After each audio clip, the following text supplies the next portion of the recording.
আবারও উত্তপ্ত হলো ভাঙড়। এবার ভাঙড় 1 নম্বর ব্লকের নারায়ণপুর গ্রাম পঞ্চায়েত এলাকার বিবি রাইট।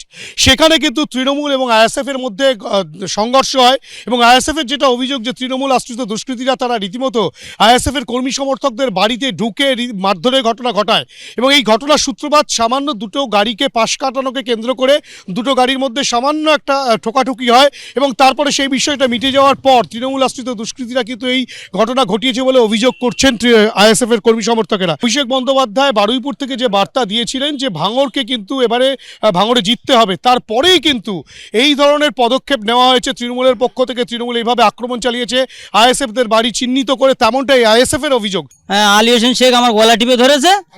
হ্যাঁ, আলী হোসেন শেখ ওই গ্রামের নেতা, গলা টিপে ধরেছে। হ্যাঁ, গলা টিপে এরকম করে গলা টিপে ধরেছে। আর ওর ছেলে, মেয়ে ছেলেটা, ওর নাম আরবাজ শেখ, ও আমার পিছন দিয়ে কোদালের বাঁড়ের বাড়ি মাথা মেরে মাথাটা ফাটিয়ে দিয়েছে বলে ওখানে আমার ফেলে দিয়েছে।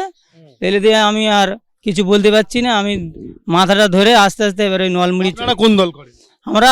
আমরা এই মুহূর্তে কোনো দল করিনি, আমরা টিএমসি করতাম। এখনো পর্যন্ত আমরা আইএসএফে কোনো ভোটই দেইনি গো।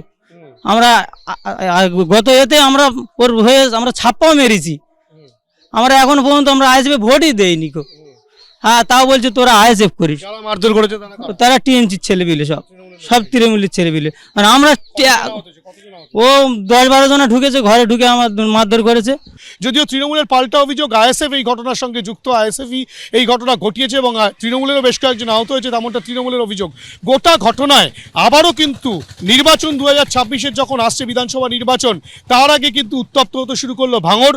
আবারও কালকে নারায়ণপুর গ্রাম পঞ্চায়েত এলাকায় তৃণমূল এবং আইএসএফের সংঘর্ষে বেশ কয়েকজন আহত হয়েছে। ইতিমধ্যেই মাধবপুর থানায় তারা অভিযোগ করতেছেন আইএসএফ এর পক্ষ থেকে।